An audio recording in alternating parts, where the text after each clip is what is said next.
another deadly book that I'm dipping back into at the moment, The Power of Showing Up. And yes, I'd be reading about 25 books all at the same time, folks. But this one is about how parental presence shapes who our kids become and how their brains get wired. So Dan Siegel, Tina Payne Bryson, phenomenal book. And it's something I've been reading a lot lately about safety and regulation and how that relates to child development, and how safety as a fundamental human need is relevant on so many different levels. And if we think about even parents have two primary jobs when it comes to safety.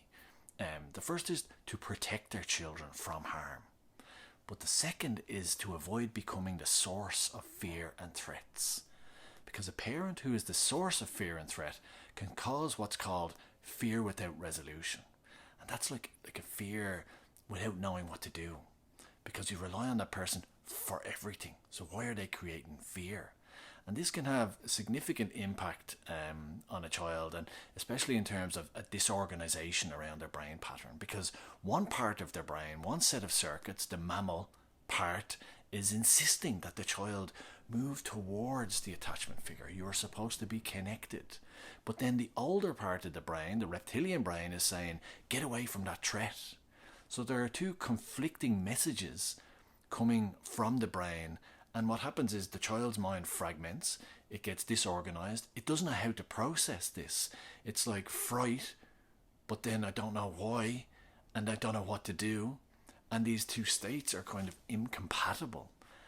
And if we imagine what that must be like for a child, if the person upon whom they hand over all their trust in terms of their safety, and then that person, for whatever reason, and it's not to pass judgment or to say that there are no reasons, but there are times when some of us are the source of the threat.